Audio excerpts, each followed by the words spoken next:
live and in person, is Miss Jessica Vaughn. Hello. And she has a very exciting job because she's part of the Hillsborough County School Board. And boy, it is not boring down there. There's always stuff going on. Hello, Jessica. Hello. Thank you so much for having me on today. It's a pleasure and an honor to be here. Wonderful. Okay, so you know what? We always start at the beginning. Where were you born? Well, I was born in Colorado Springs. So I do enjoy a cold climate. Woo, that's a little chilly. So now I'm in Florida, but I moved here when I was 4. So Okay. I'm about to turn 44 on July 16th. So Wow. 40 years here, I feel like a native. All right, well, how did you end up in Florida then? We had family here. My grandmother lived here. She actually, this is a funny story. My grandmother was married to Pam Bondi's grandfather. Really? Grandpa Bondi, I called him. He taught me how to swim. So my family, from my mom's side of the family, moved down here. So we moved here to join family. I see. So now, what schools did you go to? So I went to Carrollwood Elementary, which is in my district. Okay. Then I went to Ben Hill Middle School, which is also in my district. And then for high school, I went to Gaither High School, which is in my district. Go Gaither. Then I actually went to HCC for my AA, my associate's degree, which I loved. I actually got a great education at our community college. I had the same instructors that I would have at USF, but it was a smaller class size where we really got to engage and learn about things. And then I went on to USF to graduate with my bachelor's degree in elementary education. Go Bulls. Okay, so you know the whole Hillsborough County scene when it comes to education, I would think. Yeah, because then after I taught in the classroom for a few years, I actually went on to substitute teach for 6 years. So I've been in almost all the different schools that I could around Hillsborough County and in a lot of different positions. Now, what is the first school that you taught at? Well, I interned at Sulphur Springs Elementary, but my first job was at Kenley Elementary. Okay, Sulphur Springs. So you went into a underprivileged, I guess you'd say, area. Yes, all of my in-classroom experience were in Title I schools, or achievement schools, I guess we would say now. Okay. And then, so how long did you actually spend in the classroom? Just a couple of years. Between my final internship, it was about 3 years in the classroom. And then I had my son in 2012. And so in order to kind of be with him, meet his needs, he is actually on the spectrum. I went to substitute teaching because I love being in the classroom. But that allowed me to keep a flexible schedule. And plus, I just really fell in love with, one day I could be the media specialist. One time I was a PE coach. And I really got to see all facets. And it was actually a better learning experience than my internship as far as classroom management and all of that stuff. So I actually really love substitute teaching. I think when I met you, you were a sub. Probably. What's the thing you enjoy most in the classroom? Oh, engaging with students, watching them learn how they digest information. They say the most interesting things and really impacting their lives. I mean, you can see that immediately if you touch a child or you not touch them, but move them. If you move them, if you influence them, or if you sometimes just you being a teacher telling them that they can do something that they never heard that they could do before, or giving them the confidence to try something is so amazing. I just love education. I love teaching. I love watching people learn, and I love being around kids. Now, how did you get into that political scene? Well, I've always been politically active, but more from an activist side. And then I had some friends who ran in local politics, and I volunteered for their campaigns because they were my friends. So I got a little taste of grassroots campaigns. And then in 2016, I was really mobilized to get involved because Bernie Sanders ran for political office, and I was a Bernie Sanders surrogate. You were a Bernie girl. I was a Bernie girl. And I got very involved with his campaign. I helped run the local office here, and then I went to be a delegate in Philadelphia for the 2016 DNC. Oh, that's impressive. And, there I had some experiences with the Democratic Party where I felt like we could really use some reform and a new voice, and that we needed to kind of move the Democratic Party. So I came back and I got involved in the local Democratic Party to help make some change that I thought we needed. And then I started working on other candidates' campaigns and got really involved. I started the local Progressive Caucus. Now, I know you were the president. I was the founder of the president of the local caucus. Okay. And then, I started. Which is still going, folks. If It you want to is. join the caucus, how'd they do that? That is true. Yes, you can go to the Democratic Progressive Caucus of Tampa Bay website. We have a place where you can learn about us or pay your dues. And so from there, I kind of overlapped my passion for education and politics and really started paying attention to the school board and just in general got very concerned about what I see as the privatizing of education. And so I just decided to kind of throw my name in the ring and run for a seat that was open, and honestly I did not think I was going to win. I had a Now, did you run once or twice? I just ran one time. Oh, I did. All right. But I did, previously I sat on my CDD board, which is an elected position because we take some taxes and we use it for our neighborhood. So I had experience managing a budget and parliamentary procedure and being on a board, so that helped me, navigate actually being an elected official a little bit more than just working on grassroots campaign. But I ran once and ran with, I think I won with like 60% majority, which was Well, surprising. that's pretty amazing. Who did you run against? Well, in the primary we had a few contenders, but once the primary was over and it was just two of us, it was Mitch Thrower. Okay, so who ran in your primary Democratic side? So, oh gosh, who can I remember? There was Alexander Gilmore, me, Mitch Thrower, Jennifer Hill, Richard Warner, and then one other candidate. Oh, It was a crowded field. It was a crowded field, but out of those, I would say you were the best well known, Aw. and you also did an awesome job during your interviews. Oh, thank Yes, you. and forums. Thank Yes, you. yes. I appreciate that. Well, being in the system really helps. Yeah, because you worked in the system. Oh, absolutely. I think it was just kind of the perfect storm of experience that I had, as far as just kind of understanding the political layout and really, really learning about the issues that I was passionate about and being able to speak to those. Now, let's talk about the board that you sit on. How many members? 7 elected board members. Okay. Are they in some are county-wide, right? There's 5 district-wide seats, so if you take Hillsborough County and you cut it into 5 pieces, those are district-specific, which I am. I represent District 3, which is basically North Hillsborough, goes all the way from Plant City, a little bit of Temple Terrace, New Tampa, all the way down to Carrollwood, Lake Magdalene, Forest Hills, Northdale. So it's a big district. It is. And then we have 2 county-wide seats. So there's 5 district-specific and 2 members that represent the entire county. So Lynn Gray, I believe, is county-wide. Correct. And Karen Perez would be the other county-wide board member. Okay. Now, who else do we have on the board right now? So we have Member Washington. He represents. Who replaced Hammer Assembly, Correct. right? Okay. He represents District 5, which is mostly East Tampa, and Temple Terrace. Then there is Member Combs, Nadia Combs. She's District 1. Where's that district? So that's like Odessa, West Tampa. It kind of butts up against my district, mostly like Town and Country, West Tampa area, and then goes all the way out to Odessa and that area. And then Member Hahn, which I believe is, I get Member Hahn and Snively mixed up. So it's Member Hahn, I think, is 2, which is mostly South Tampa. And then there's Member Snively, which I believe is 4. I hope I'm getting this right. And she's basically like Brandon. We kind of share Plant City, kind of that area. Oh, you go all the way out to Plant City, I too. do. Wow. Yeah, and Sefner. And Sefner. Okay. That is a big territory when you're running for office. It was, yes, yes. What would you say was why you were successful at running?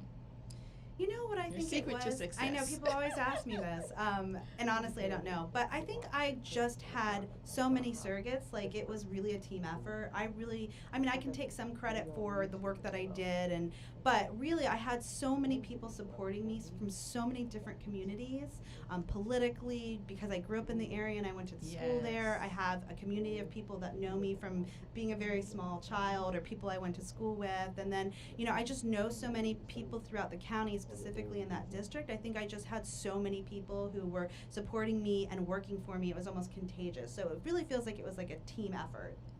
You know what? Running for office, encompasses your entire life. Mm-hmm. Everybody you've known from childhood. Absolutely.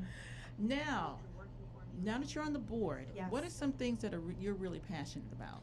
Oh, goodness. Well, I'm very passionate about restorative and racial justice. I talk about that a lot, and just justice in general, making sure that we have equity and equality in the decisions that we're making in our policies, and making sure that when we talk about education reform, it's about reforming our public education, our traditional public schools, so that they work for all of our students. And when I talk about equity and equality, it could be when we're talking about our disabled students, our ESE students, our neurodiverse students, LGBTAQ students, you know, any of our students who fall on the margin, making sure that they're supported and that our schools are welcoming and supportive and equitable for everyone. That's something I'm very passionate about. Making sure that we have a board where we have a lot of transparency and that the community feels connected to us, and that we're accessible is important to me. Building infrastructure within the board to make sure that we function as efficiently as possible. Safety in our schools, making sure that our drinking water is clean and that our schools are safe and that there's not mold in there and that our children are going into environments where they're healthy and that they are in the position to learn. But we've had so many challenges with the pandemic and with the kind of the state getting involved in our county that unfortunately we haven't really been able to focus on. We got so much to talk about, Jessica. So much. I mean, I don't even know where to start when it comes to the school board. God bless you, all of you on there. Now, if someone wants to contact you, do you like that? Do you want that? Yes, I do. We had some trouble with our email system because we switched over servers, so I was not getting all of my messages for a little while. That was frustrating. At this point, I tell people you can go on our county website and see our contact information for our secretaries. It's really best to call my secretary because then you're sure you're getting a live person. But absolutely, I think constituent feedback is crucial to being reflective and being able to represent both my district and the county. So what number can you be reached on? You know, I don't know it by heart. Okay, but how would they find it? So if you go to Hillsborough County School Board website and you look at the top, there's a toggle menu and you can go to school board and school board members. And under there it has our bio, our contact information. I think there's a link to email us if you want to. Again, the website's under construction, so some of this has changed recently. Okay, all right. But last time I checked, that was the best way to contact us. Well, that's important because people should know how to find the school board website, how to operate it. There's a lot of things on there, aren't there? There is so much information. Last night, even for the first time, we were approving a relationship we have with the Early Literacy Coalition, where we help identify and provide services for 3 to 5-year-olds who might be ESE or need additional support. And for the first time, I was like, where do parents find this information? How do they figure out if they want to use the services to get their students tested? And realized it was on our website. You have to dig a little bit, but there's so much information on there. Well, we know how important it is for people to be online. Absolutely. Stay connected with the school board. Absolutely. What other things can they find out on that website? They can find out our meeting dates, our meeting times. They can watch past meetings. They can look at our agenda. They can find out any information about the school that they want to, programs that we offer. I mean, there's so much on there. Now, again, it is changing, so that's a little bit of a challenge. Like we even have, if you have instances where you want to report something that you're concerned about in a school, you can go on there and report things that you're concerned about. So there's a plethora of information on there. When do you all meet?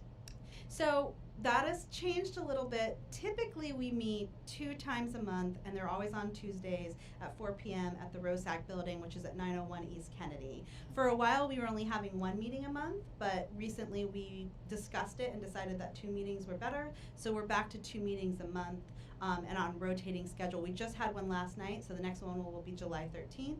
And then every 2 weeks from then, we'll have a meeting. Now, we have a meeting where we allow public comment, and it's an actual board meeting at 4, but we also always generally have a workshop in that morning, which is televised, that people can watch, or they can come to the building and watch, but we don't accept public comment at that meeting. Okay, so anyone can come at 4 o'clock. Absolutely. You sign up for the public comment, and now they can also see it online, right? They can, yep. We broadcast all of our meetings online. And where's that? Is that on the website? You can also find that on the website. If you go under board meetings, it will say watch on Spectrum or connect to this link, and it takes you right there. And also on Facebook, they broadcast it. We have the Hillsborough County Public Schools website, and they always broadcast our meetings there too. I see a lot of engagement on that specifically. Okay. A lot of people have been very engaged lately because of some issues that have been coming up. Absolutely. I love to see that. Anything that keeps people engaged in local politics is important. Yeah. They're engaged. That's a good thing. That's a good thing. Now, we're coming up to our first break. Okie dokie. In 10 seconds? Is that it? Yes, our engineer is telling me we got 10 Doing a great seconds. job. Now 5. 5, 4, 3, 2. But when we come back, we got some things to talk about.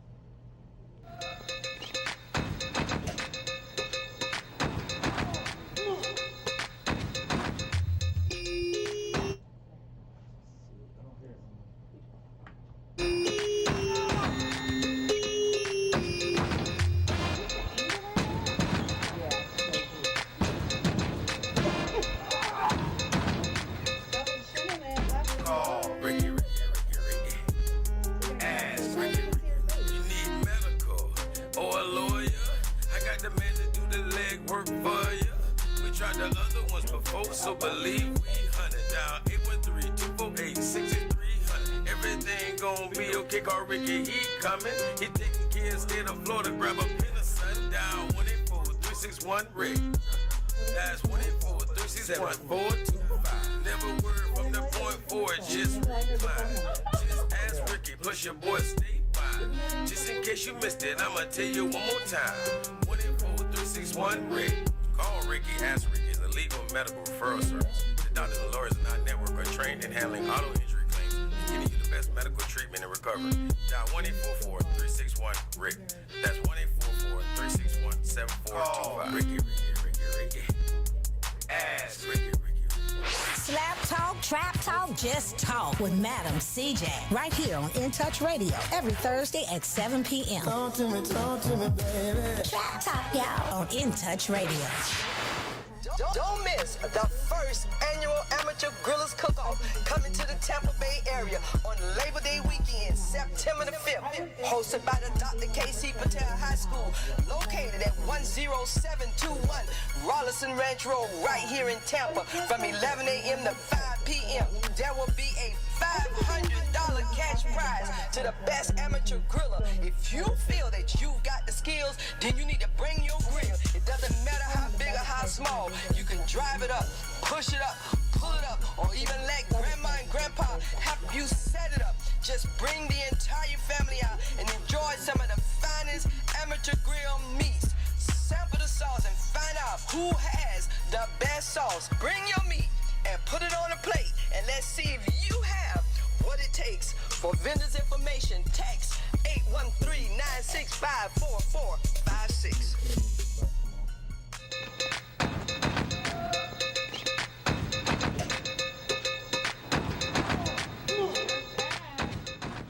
And you're listening to Tampa Bay Politics.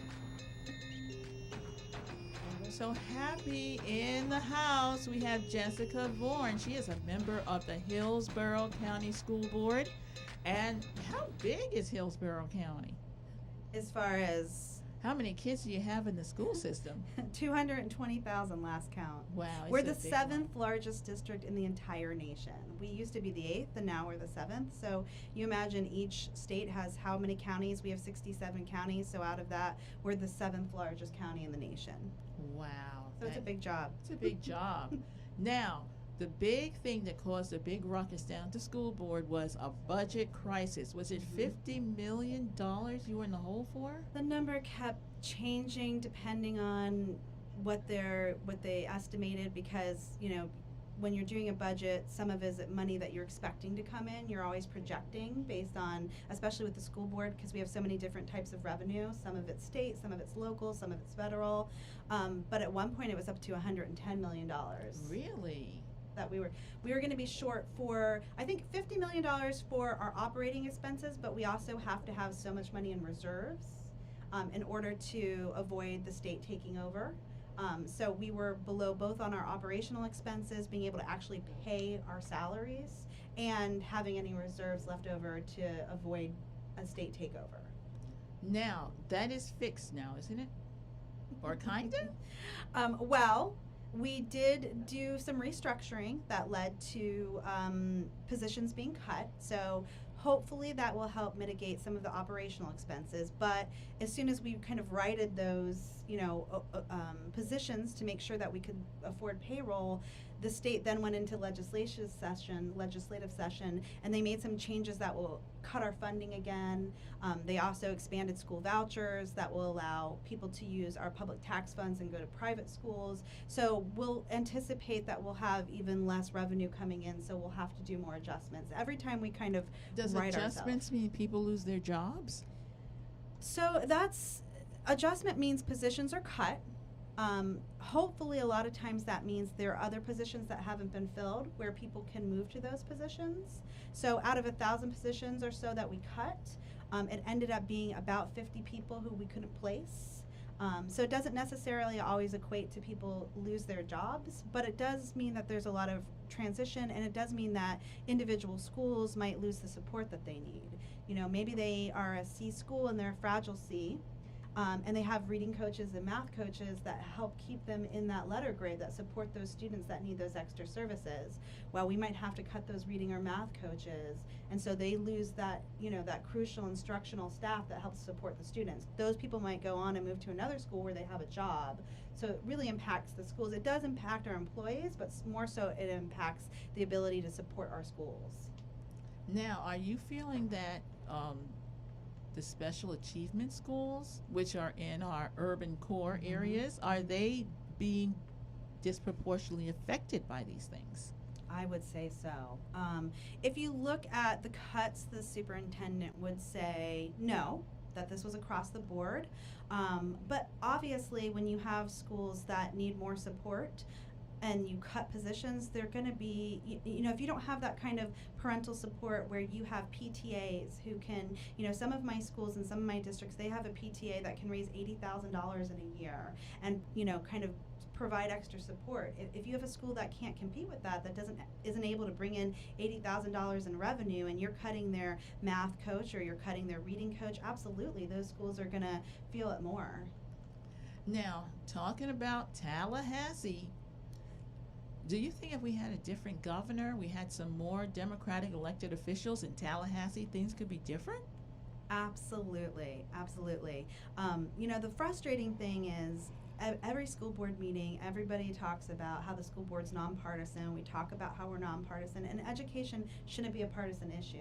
And I think for a long time it wasn't, but for some reason in Florida, it's really nationwide, but specifically in Florida, one party, the Republican Party, has decided that they want to privatize education. And so... Well, it could be about the money.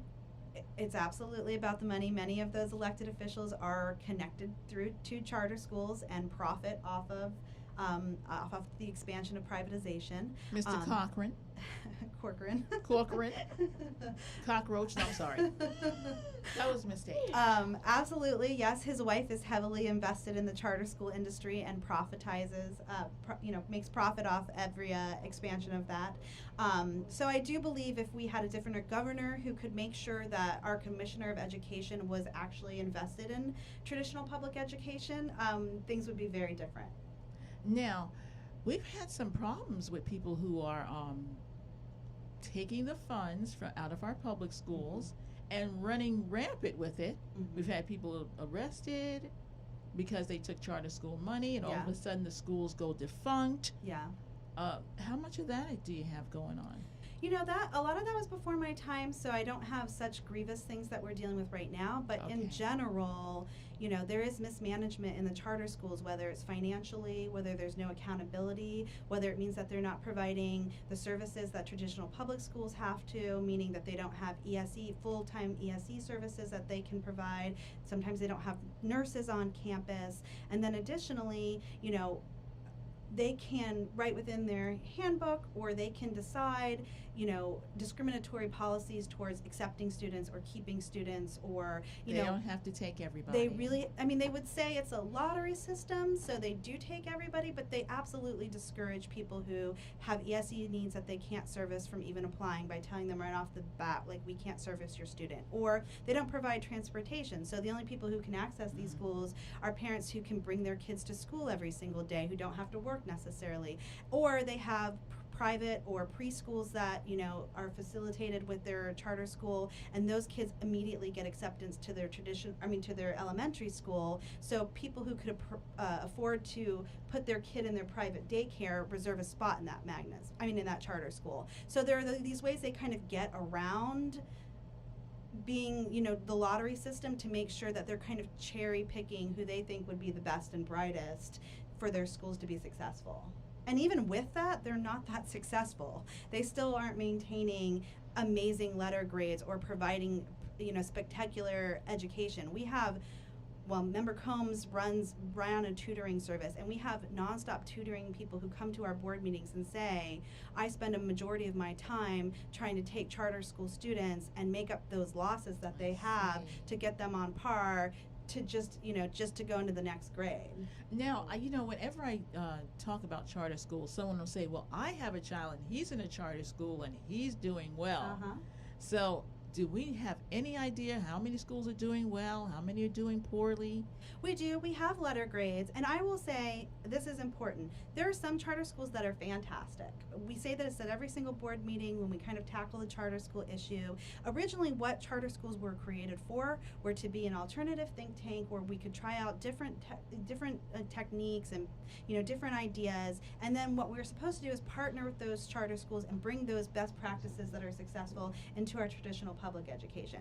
And we always bring up the same charter schools. Pepin Academy, it services our most severely ESE students that get amazing support there. I have friends who have severely autistic students who have thrived in those schools. There's Learning Gate. There's Brooks de Bartolo. There are some schools that are independently managed charter schools that are fantastic, that want to partner with the district, and we love those schools.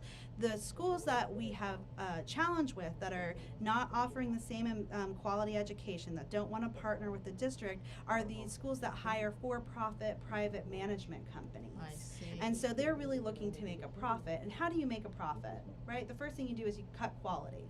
I see. You take uncertified teachers, you take teachers who don't have the experience, you pay them $8 like you would pay a daycare worker. You know, you slowly start to cut the quality so that you can maximize the profit. And that's what we're concerned about. And also, they divert all of our public school tax dollars into these privately managed charter schools where they can pretty much do anything that they want. They don't have the same accountability, they can be exclusionary, they don't offer the same education, and they make a profit. They're profit driven, and those are the ones that are concerning, and those tend to be a majority of those.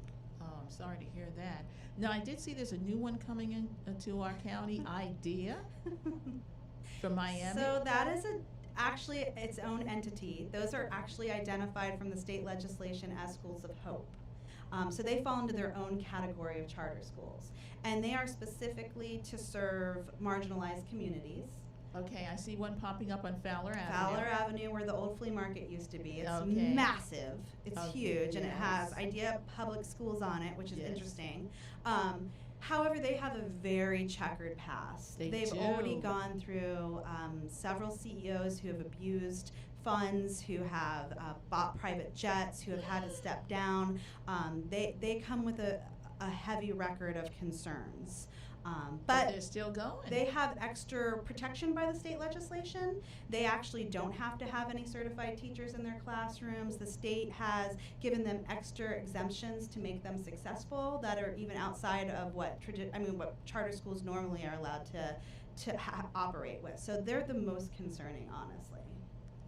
Now, I know that your platform is you really do not want to see the privatization of our schools. Absolutely not. And this is a big factor. Access to quality public education is the biggest equalizer within our society. And once you start to privatize education and there's no accountability, you're always going to have students who aren't going to be able to get into those sought after charter schools. And then where do they go? Where do they go? And what is the public school option going to turn into? And as we get starved out and we have even less funding, it's going to be worse than it is now. So during that transition between privatization, you're going to have those kids who have parental support who can maybe navigate it and maybe get them into an okay charter school. And those kids who can't, who are left in the system, are going to be sitting in our traditional public schools that are even less funded than they are now. Especially in our marginalized communities. And that, talk about a divide it's gonna be even worse. And that is where we get our wealth gap. So many gaps. So many gaps. I mean, and our poor children. I mean, this is our future. Absolutely, absolutely. And we could be focusing all this energy, instead of privatizing education, into actually reforming our traditional public schools so that they do work for everyone. That could be the answer. And that's what we should be doing. Well, guess what? It's break time again. Oh, Oh, no. maybe not. It is time. break We're time. going to break. We are going to break. Okay. I thought I saw that finger go up from our lady engineer, Anna.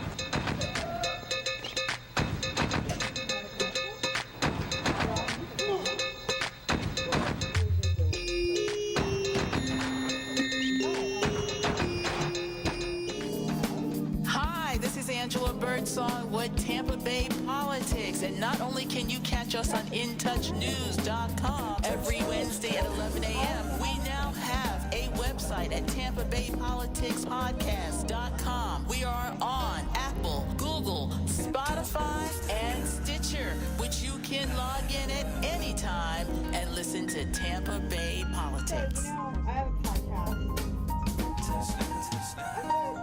Hey, this is Agent Wright, better known as Mr. Clean. You looking for some great barbecues? Come see them two brothers on the grill, located at 423 Virginia Street, Charleston, West Virginia. We got ribs, chicken, pulled pork, brisket, collard greens, mac and cheese, baby. Come get some and get you a nice, smooth cigar. 304-550-4431. That is 304-550-4431. Come get some, baby. The Rib Man, mama, the Rib Man. Excuse me, but do this station keep you in touch? A lot. How do you like the music? A lot. Do they play your favorite songs? A lot. And in just 2 words, how do you like the station? A lot. There you have it, folks. The moral of the story is our listeners like us A lot. in touching you 24/7 on the World Wide Web. We're In Touch Radio. In Touch Radio, where everybody, and we do mean everybody, is a star. In Touch Radio.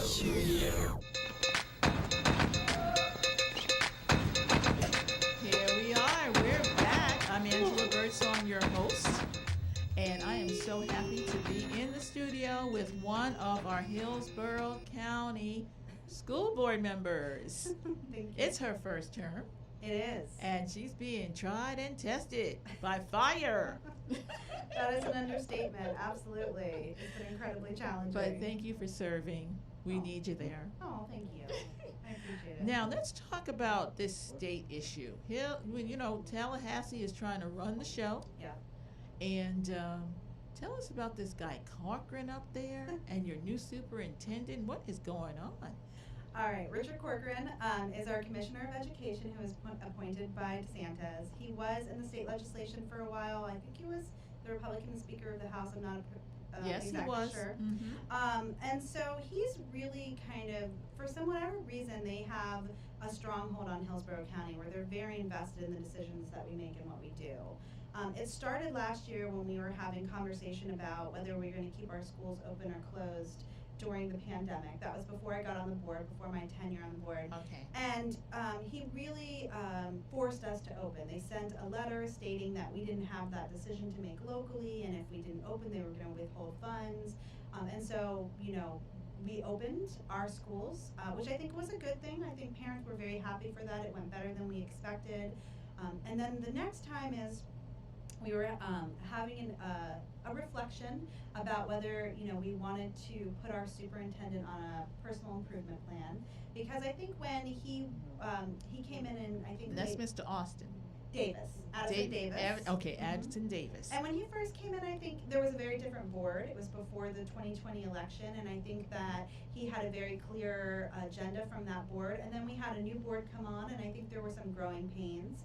And the new board wanted, maybe him to go in a slightly different direction. And I think he was having a hard time pivoting, so we were talking about whether we were going to help him by putting on an improvement plan. And for whatever reason, the Commissioner of Education basically sent us a letter saying that if we did that, they weren't going to give us our ESSER funds, which is the rescue money that the federal government has given to each county and district, and really overstepped to say that we weren't allowed to, or he strongly discouraged us putting the superintendent on a personal improvement plan. And to kind of understand the structure of the school board, essentially the superintendent is over operations. I mean, he really runs everything and makes the decisions on the day-to-day basis for the school board. I mean, the school districts. The school board is in charge of hiring and firing the superintendent, really helping manage the budget with all of the budget amendments, going over the contracts. That's what we voted on a lot last night, going over the policies of our school board and changing the policies. But he's really in charge of the day-to-day. He's the one who puts principals in the classroom and makes the decisions and runs our schools. And so Richard Corcoran threatened to withhold money if we didn't do what he wanted. And then most recently, we kind of upset things because we voted not to renew several charter schools, and we also voted not to approve some new charter schools coming in. Now, this has been a big issue that has has blown up It has, in yes. Hillsborough County. For those who don't have children in the school system, I'm with the League of Women Voters. They Yay. got involved They with sure it. did. So we don't want to gloss over that. That's a big issue. What is going on right now? So in response to this concern, because the budget crisis we had, it was directly related to the charter schools. It wasn't solely that. There's a lot of issues. It's the fact that we don't have internal funding that other districts do. We don't have a sales tax for operation. We're property poor. So like Miami-Dade, they have $1 million mansions on the ocean where they collect those property taxes and it funds their schools. We're in a unique situation where we have a huge student population, very diverse, and we don't have the same kind of internal funding. So there's a lot of different things that contributed to our budget crisis, but one of them is absolutely charter schools, who last year alone took $250 million out of our county for students. That's a chunk of change right there. And so we had a meeting where we were to renew and approve. We approved a couple charter schools that were small, independently managed, that we felt wanted to partner with us. The larger ones we did not approve. Then there were some that were up for renewal. We gave one school it wanted a 10-year renewal. It's a high performing. We lowered that down to 5, and there were a few that we denied renewals. And so Hillsborough County has been so charter school friendly for so long. It's honestly been known as one of the most charter school friendly counties in the district, that I think that just caught everyone off guard. Really? And so the Commissioner of Education wrote us a letter essentially saying if we didn't reverse our decision, again, he was going to withhold the funds, statutory funds that we were supposed to get. He mentioned the lottery money, but we haven't gotten the lottery money. We didn't get that last year. I don't anticipate us getting it again. But other funds that we earned, that we are entitled to, he threatened to withhold that if we didn't reverse our decision. So we had a meeting yesterday. One of our board members, Member Snively, made a motion to reverse our decision. She couldn't get a second on that, so it died on the floor. So we did not reverse our decision. And then we responded to the commissioner with a letter saying that, here are the reasons we're going to deny these schools. And then those schools have an appeal process. That's not where it ends. They can go through an appeal process, and either the state on new charter schools will manage that, or I believe it goes through the courts on the renewal. So there's a whole appeal process that we anticipate. Now, how many students are actually affected by this decision? So about 2,000. So that was one of the concerning things that a lot of speakers spoke about, that the commissioner is more concerned with 2,000 students than 220,000 students that, are affected by this. And for me, these decisions weigh very heavily. I understand that there's human capital that are associated with these decisions. I don't make them lightly. I feel terribly for the employees of these schools and for parents who have found a school that they like and put their children in a charter school. They went through the lottery process. They got their students in there. These poor students just came out of a pandemic year, and now their school may close. So these aren't light decisions, and none of the school board members make them lightly. But we have to look at the good of the 220,000 students and not just 2,000 students. And so, there's been this kind of guise of parental choice, and that all charter schools are giving parents more choices. And we support parent choice, parental choice, but right now we have 1/4 of our schools are charter schools. How many choices do you 1/4 need? of all the schools 1/4. in Hillsborough County, 25%? Yes, our charter schools. So how many choice? I mean, we offer school choice in. Parents can choice into any school in the district if there's an Okay. opening already. So if you don't like the school that your neighborhood school, then you can apply to go to a different school. We also have magnet schools, which offer a choice, and very similar to charter schools, except they offer busing and transportation. And then we have, 1/4 of our schools are charter schools. So it's not like we're limiting parental choice.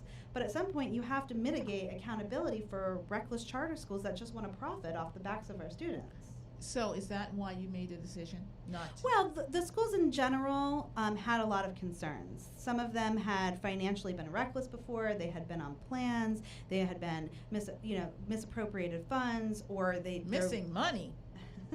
misappropriating funds, or their letter grades, doesn't justify their existence. If they're underperforming the schools that they're competing with, then We don't need you. I mean that's my opinion. We can on do it. bad for free. I mean, Exactly. I know. Yeah, I get it. I know. I'm sure the parents of those children were not happy. No, and I feel deeply for them. And many came and spoke at our workshop yesterday. And I understand their frustration. And again, it's not a decision that we make lightly. They weigh very heavily on all of us. But somebody has got to stand up. We have got to stand up and fight for traditional public education. We have to. I know, because if 25% are in charter, that means 75% are in public. Yes, but that's going to change. They're trying to get more and more. Now the thing is, I really believe that a child's education should not depend on the zip code that they're born in. So we just need to do more, I think, to make sure that every school lives up at least to the standard where that child is getting a decent education. Absolutely. And that revolves around a lot of changes that we could make. When we talk about these things, number one, I think we need to relook at our boundaries. As I've spoken about this before, but our boundaries are straight drawn from the days where we redlined, and specifically the government drew boundaries to encourage segregation or socioeconomic, keep people divided. And so we really need to look at small intentional changes to make our schools more diverse, and also look at how our original funding is distributed. Because right now, when we get our funding per pupil, we give schools equally the same amount, and then we have entitlement programs like Title I to help schools that need more support. I think that's an inequitable way of starting funding to begin with. If we have schools that need more, we should prioritize that in the funding to begin with, and then if we have extra entitlement programs where the state wants to support us, we should. So I think we absolutely need educational reform. There's no secret that many of our traditional public schools have failed a certain group of students. And a lot of that is, systemic racism or systemic socioeconomic, issues specifically aimed at keeping certain groups of people marginalized. But now that we can move forward and we can change that, and we can invest in our traditional public schools so that every school offers that kind of equity. And parents don't need choices if they have a school that meets their needs. That's the whole thing, is that the state has intentionally starved out traditional public education so parents feel like they need a choice, that their schools are failing them. All parents want is a local school where their child can go and get the educational support that they need, as well as feel nurtured and safe, and that's all that they want, and we could provide that. Now, can the school board do that, or it has to come from the state We government? could absolutely do the boundary changes. Okay. And we want to be intentional with them, because if you make them too drastic, you have white flight, and it's not gonna be successful. So it has to be intentional. And as far as the actual funding, that's a question that I'm still diving into of the original funding, if we can change the structure of that. I've been told that we could, but we had our CFO change right when we got on, so we're still kind of trying to get the answers as far as the funding is concerned. Because they're new too. Now, how much time do we have, guys? 1 minute. It's almost break time again. That's so break or that's over? No, not over. Oh, okay. We got one more. It's our last break. You know what? Tell people again how they can contact the school board. So you just Google in Hillsborough County School Board, and it'll bring you to our main page. And then there's a menu up at the top where you can hit School Board, and you can go to members, board meetings. And if you go on members, under each member there's a bio, there's our phone number, and there's a link to email us. And that's the best way. Again, it's changing. Every time I go on the website, every single time something I'm accustomed to has changed. So hopefully that's the right directions. But when you have a new superintendent, there's always new changes. And I think he really wanted to tackle, our technology has been outdated for a long time. So I think part of the plan is to get our technology up to date. Okay, so when we come back, we are going to talk about the students who were left behind because of technology. Absolutely. Yep. All right. We're about to come back. Yes.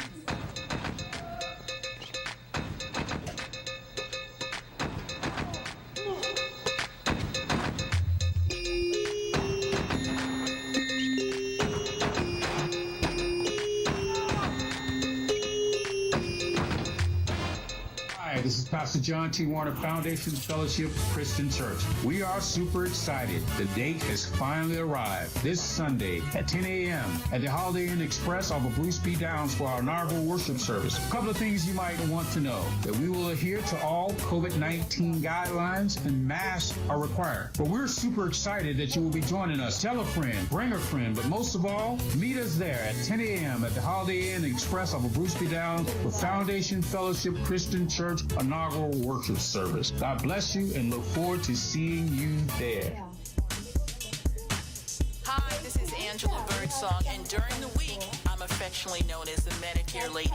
Do not try to navigate Medicare without me. Please call me at 813-476-4837. I also do life insurance, and I will help people who are Medicare, Medicaid. Once again, 813-476-4837. 4837.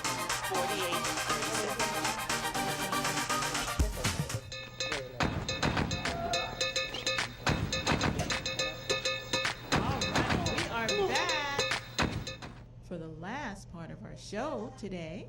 Thank you so much for listening to Tampa Bay Politics. And once again, I'm your host, Angela Birdsong. And guess who we have? We actually have live and in person one of our school board members. Hi. God, and her name is Jessica Vaughn. God bless her for being on the school board, because they've had some challenges. As we know, we went through a global pandemic. Yes. And it was challenging for parents and students. Yes. Yes. So let's talk about how you navigated through that and how the kids are doing. So I think we navigated it pretty well. Again, there were some concerns originally about our rush to open, and it turned out better than we expected. I know you had asked, going forward, we recently decided that in the next school year, masks will be optional, so they won't be mandated. Last night at the board meeting, we said that we wanted to revisit some of our quarantine policies, because that was challenging. If a student just sat next to somebody who had been tested positive, they got quarantined for a long time. Mm-hmm. So that was a challenge. Those kids were missing that instructional time, and if they sat next to somebody 2 weeks in a row, they could be out for over a month. So we're really going to look at being, I'm hoping, more intentional with our quarantining now that we have, a layer of protection and we're moving hopefully past the pandemic. But I know you had mentioned, how are we addressing the gaps with the digital divide, students who weren't able to necessarily access our e-learning, or sometimes they didn't even have the parental support. And so there have been, again, we have... It's a challenge getting your kid to stay online all those hours. Absolutely. It's, even if they're a good kid. Absolutely. Yes.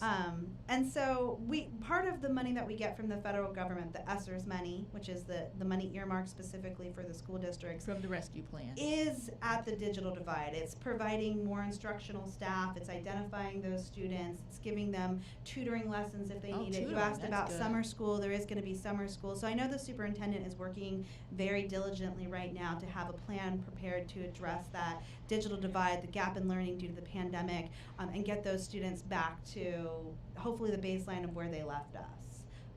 But I think that it seems like if you look at some of the test scores, the third grade, we did better than anticipated. Okay. So, and I think that was because we did offer in-person learning, and so we kind of got a jump on that. But So what was it, 50-50 in person? So it started off where it was actually more like a third, it sounded like, maybe 50-50, and I wasn't on the board when school started. I was still on the campaign trail. But I know mid-year it was about a third of students were e-learning, and then towards the last semester it was a very small number. Okay, so are kids basically back in the classroom starting in Yes, August? we're not going to offer e-learning anymore. Now, if some parents, especially parents of neurodiverse students who have a hard time in person because maybe they're easily distracted or they're noise sensitive, some of our students actually did much better in virtual learning. Okay. So if they want to keep their kids virtually, we offer Hillsborough Virtual School, which is similar to e-learning, not exactly the same. So parents will still have that option. It just won't go through their local school, and it's an online platform. And I know it was very challenging for the teachers to be teaching some online, Simultaneous some in the teaching. classroom. Those teachers are heroes. I don't know how they did that. That's amazing. It is amazing because it's hard enough corralling Our them in teachers, person. our school staff, our principals are just amazing. How they pulled it together and just rose to any challenge. I'm just in awe of our school staff. Now, I did want to talk to you about the substitute teacher issue. Well, I know a lot about that. That's right.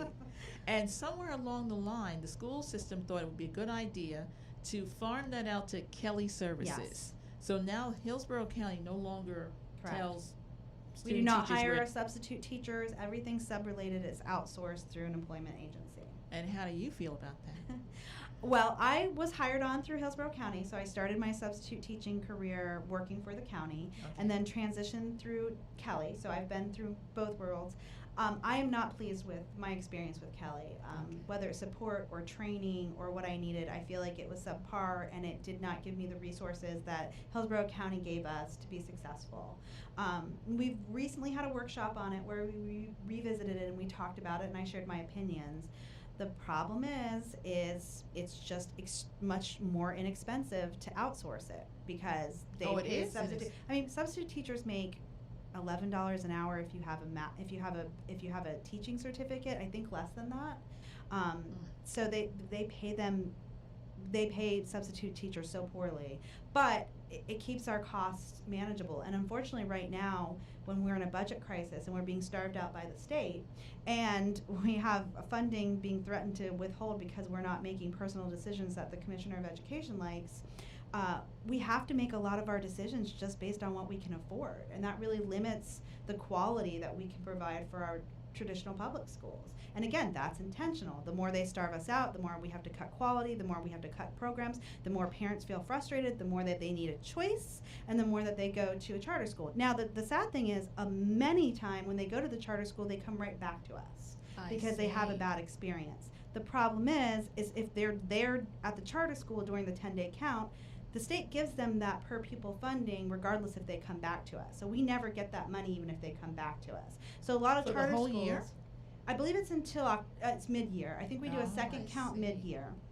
And so they could have the students in the charter school at the 10-day count in October, immediately come back to us in November, and there's 3, 4, 5 months where we're providing all the services, but we're not getting the funding, and that charter school got the money for them, even though they're not servicing the students. That's another caveat the state legislation has put in to support charter schools.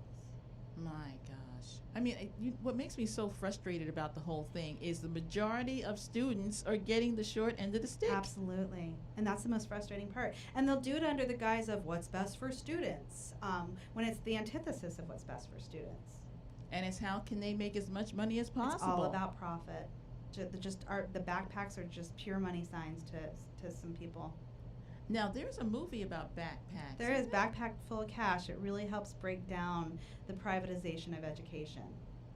That's a good movie. Can you get it on Netflix? I think so. I'm not sure where you can get it. I know different organizations stream it and offer it, and people have taken advantage of that. I think the Progressive Caucus did it once. I know there's a parent advocacy group. So every once in a while you'll see a link, but it's a fantastic documentary.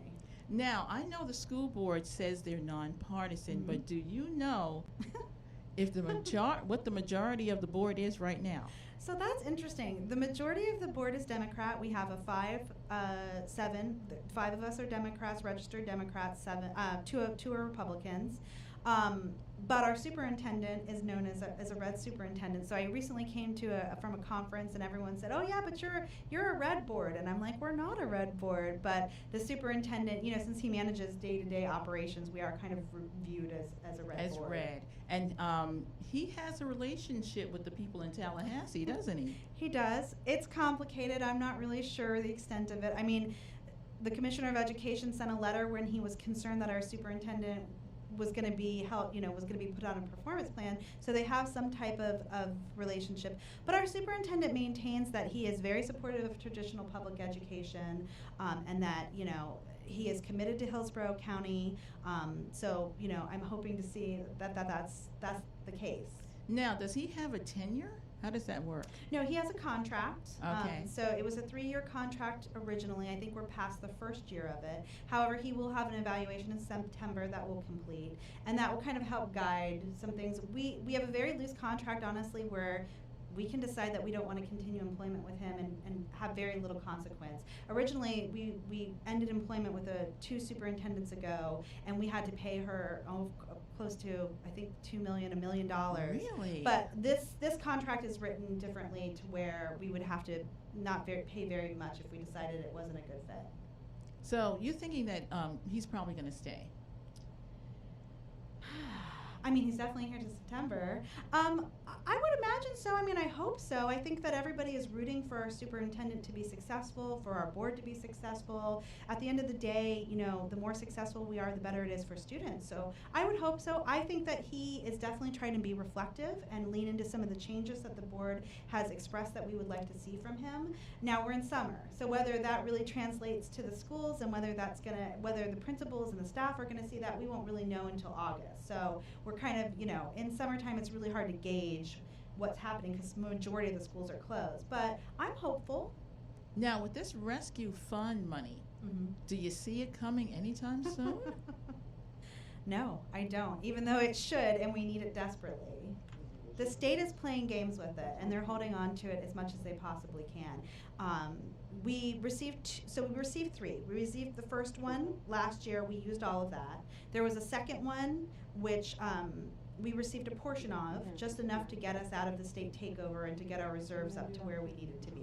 Okay. And we're still waiting on the rest of that. And then there's a third one, which is the biggest and most substantial, and it was written so that the state couldn't hold on to it. They were only able to access it for 60 days, but the state has found caveats to continue keeping that. And we've got no word on when we're going to get it or what that's going to look like. So essentially they're keeping as much money as they possibly can, and not allowing it to pass on to the counties, especially the counties that need it the most. And you think that's because they want you to do poorly? Absolutely. I do. Yes, I think that.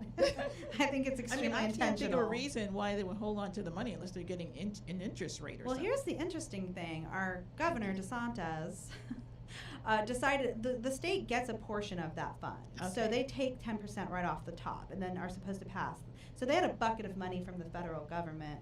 DeSantis decided to give our teachers and our principals a bonus with that, which is fantastic. I would like to see our bus drivers and our cafeteria workers and our custodians get a bonus. They're they're the lowest paid. They work just as hard and they are never thought of. But he passed that on to our heroes from the pandemic, which was fantastic. However, it was like $1,000. $1,000. Right? Okay. He decided he would not give it to the school districts to dispense in their paychecks, and instead he wanted to hire an outside consulting company, $3 million, to essentially send those checks with his name on it. So when teachers and principals got it, it looked like this is from Governor DeSantis, when really it's federal money that came down from our legislation and Biden, but it was really important to him to pay that extra $3 million, which could, I think that's that could a good chunk of change that could right save there. the 666 jobs that we had to get rid of for schools. Gosh. So it's interesting to me that he decided to claim that money as his own and send it out to our school staff, but. Well, we know why, because he's up for re-election in He is up for 2022. re-election. Vote blue. Val Demings is on that ticket also, as well. I thought she was running against Rubio. Well, she is running against Rubio, but she'll be down the ticket. Yes, Val Demings. I think Nikki Fried is running it. No. Now, Nikki Fried may run for governor. Yeah. I think she has. She has. She is running. Right? She is running. And then there's Chris. And Charlie Chris is running. So there you're gonna have a good option either way. Because Nikki is a firebrand. Yes. It's going to be another exciting election next season. That's to say the least. To say the least. Yeah. But I'm very excited that Val Demings is in the race I am too. against Rubio. Mm-hmm. So I actually have a friend though in Miami who also jumped into that race. who would that be? Oh goodness, I can't remember his name. Stephanie Murphy, I believe, is in there. Ken Russell. Ken Russell. Russell. He's on Miami County Commission. Okay. So it will be interesting. It's going to be interesting. I'm feeling good that Val is going to pull through that primary. I hope so. I'm part of the Democratic Black Caucus, and she's one of our state members. I was just on your elections. I sat on there 4 hours to vote. Woo! Well, we get it done sooner or later. Thank you so much, Jessica, for taking the time, because we're here at East Tampa at 5508. She took the time to come down. Absolutely. Thank you for having me. We need as much voice and to educate people about education and engage them in school board, especially parents. Voters who don't have kids in our school system. I know you tend to disengage when you don't directly have kids, but our children are our future. And if we're not providing and fighting for their education, these are the leaders. It's still a great equalizer. I tell kids, if you only do one thing, just stay in school. Yes. Get that Bachelor of Science. Don't come out. Bachelor of Science. Yeah, 4 years of college. You need it. Although we do have some great trade school options. We do. Just do you. Yes. But stay in school and get that trade, or at least get your high school diploma. And more than that. Reach for the stars. Reach for the stars. Absolutely. Thank you. See you next time. Thank you so much. It's been a pleasure.